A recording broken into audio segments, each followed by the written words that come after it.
อนุตตรังอภิสัมโพธิงสัมโพธิตวะตถาคตปัตมังหังหเดเสสีธัมมจักขังอนุตตรังสัมมาเดวะภวะเตนโทโลเกอัปปติวัตติหังยะถากาธาอุโบหันธาปฏิปัตติจมัจจิมังจตุสวาหิยสัจเจสุวิสุตตังญาณทัสสนังเดสิตังดัมมราเจนะสัมมาสัมโพธิคิตตังนาเมนะเวสุตังสุตตังธัมมจักกัปปวัตตนังเวยากรณปาเทนะสังฆิทังธัมมนามาเสเอวังเมสุทังเอกังสมัยังภะคะวะปาราณสียังวิหารติสิปตเนมิกตาเยตาตระโกภะคะวะปัญจวัคคีย์ภิกขุอามันเตสิกเวเมภิกขเวอันตาปาปจิเตนะนะเสวิตา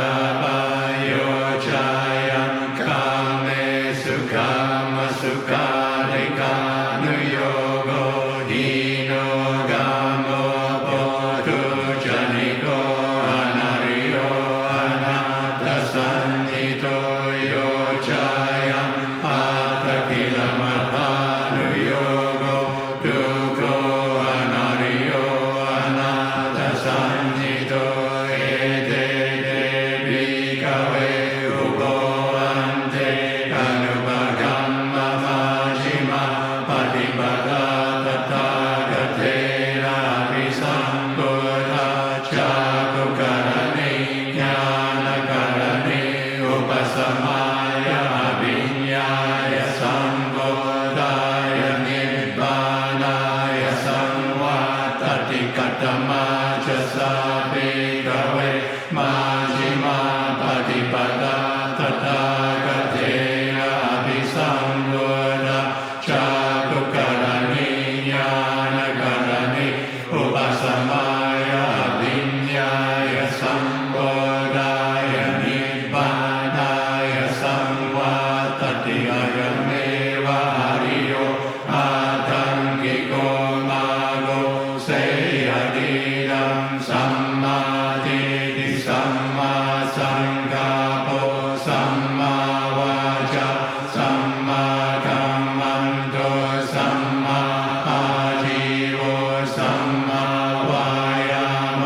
สัมมาสติสัมมาสมาธิยังโกสัพพิกเวมาชิมาปฏิปทาตถาคเตนะภิสัมพุทธาจาตุการณิญาณการณิอุปสมัยอภิญญายสัมโพธายนิพพานายสังวาตติดังโคปนะภิกขเวทุกขังอริยสัจ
สัมมาวายามะสัมมาสติสัมมาสมาธิอิดังทุกขังอริยสัจจันติเมภิกขเวภูเบอนันตุสุเตสุดัมเมสุชาคุงอุตตปาทิญาณังอุตตปาทิปัญญาอุตตปาทิวิชาอุตตปาทิอาโลกอุตตปาทิขังโกปานิดังทุกขังอริยสัจจังปริญเยยันติเมภิกขเวภูเบอนันตุสุเตสุดัมเมสุชาคุงอุตตปาทิญาณังอุตตปาทิปัญญาอุตตปาทิวิชาอุตตปาทิอาโลกอุตตปาทิขังโกปานิดังทุกขังอริยสัจจังปริญญาทันติเมภิกขเวภูเบอนันตุสุเตสุดัมเมสุชาคุงอุตตปาทิญาณังอุตตปาทิปัญญาอุตตปาทิวิชาอุตตปาทิอาโลกอุตตปาทิอิดังทุกขสมุทัยอริยสัจจันติเมภิกขเวภูเบอนันตุสุเตสุดัมเมสุชาคุงอุตตปาทิญาณังอุตตปาทิปัญญาอุตตปาทิวิชาอุตตปาทิอาโลกอุตตปาทิขังโกปานิดังทุกขสมุทัยอริยสัจจังปหาตาปันติเมภิกขเวภูเบอนันตุสุเตสุดัมเมสุชาคุงอุตตปาทิญาณังอุตตปาทิปัญญาอุตตปาทิวิชาอุตตปาทิอาโลกอุตตปาทิขังโกปานิดังทุกขสมุทัยอริยสัจจังปรินันติเมภิกขเวภูเบอนันตุสุเตสุดัมเมสุชาคุงอุตตปาทิญาณังอุตตปาทิปัญญาอุตตปาทิวิชาอุตตปาทิอาโลกอุตตปาทิอิดังทุกขนิโรธอริยสัจจันติเม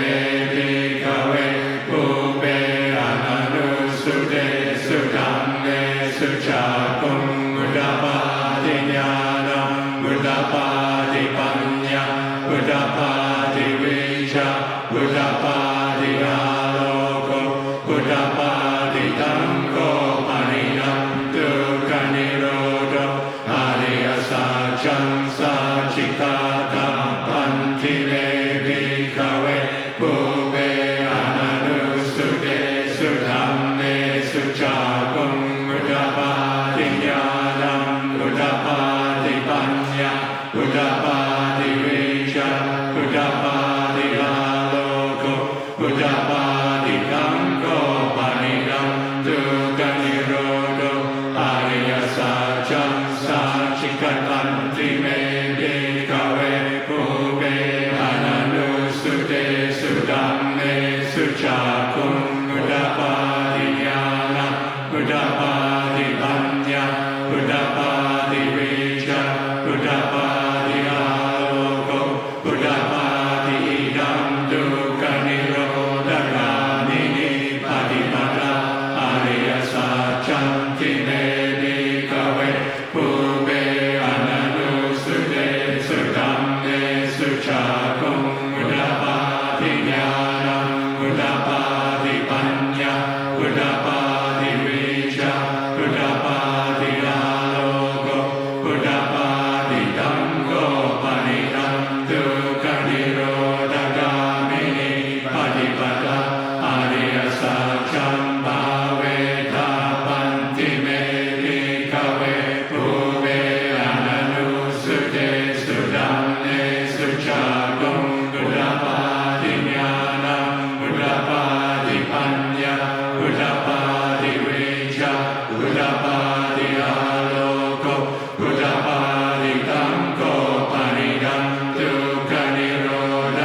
เว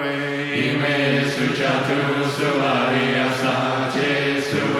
วันติปริวาทังกวาตสังการังยถาภูตังญาณทัสสนังนัสสุวิสุทธังมโหสิเนวตาวาหังภิกขเวสเดวะเกโลเกสมาระเกสัพพะมะเกสัสสมณพระมณียาปัจจายสัตเตวะมนุสสายอนุตตรสัมมาสัมพุทธิอภิสัมพุทโธปัจจัญญาสิญญโตจักโกเมภิกขเวอิเมสุจตุสุอริยสัจเจสุเอวันติปริวารังกวาตสักการังยถาภูตังญาณทัสสนังสุวิสุทธังมโหสิยถาหังภิกขเวสเทวะเกโลเกสัมมาระเกสัพพะมะเก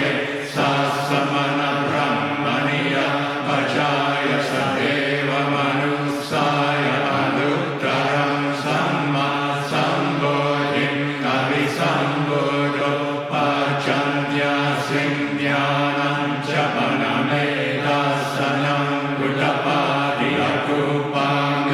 วิมุตติอายมันติมาจาตินาติดานิปุนาภาวติธรรมโวจะภะคะวะอาตมนาปัญจวัคคียภิกขุภะคะวะโตปัสสิตังอภินันตุอิมัสสมิงจะปะเวยกรณสมิงปัญญมาเนอาชมาโตกอนตัญญาสวิรจังเวตมาลังธัมมจักขุงอุตตปาริยังคิญจิสมุทัยธัมมังสัพพันธัมนิโรธธัมมันติภวัตติเทจะภะคะวะตาธัมมจักเกภุมมาเทวาสัตตมนุสสาเวสุเอตัมภะคะวะตาภารณสียังอิสิปตะเนปิกขายเยอนุตตรังธัมมจักขังภวติตังอาปฏิวาทิยังสมเนนวะพระมเนนวะเดเวนวะมาเรนวะพระมุนาวะเกนะชิวะโลกัสสมิงติภุมมานังเท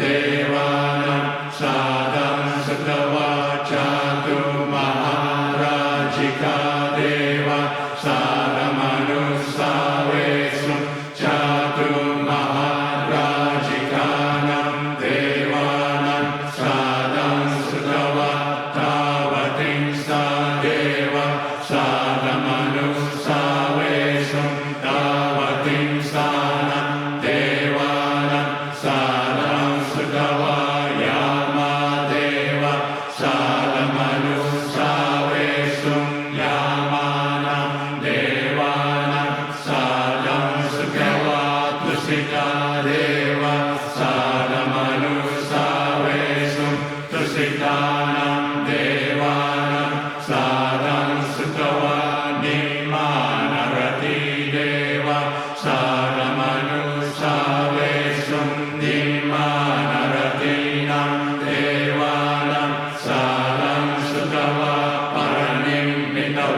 สิอายัญชนะสสหัสสิโลกนาตุสังฆัมปิสังภะกัมปิสังภเว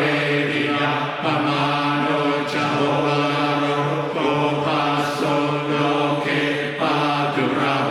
สิอติกัมเมวะเยวานังเทวานุภาวังอัตโกภะคะวะอุดานังอุดาเด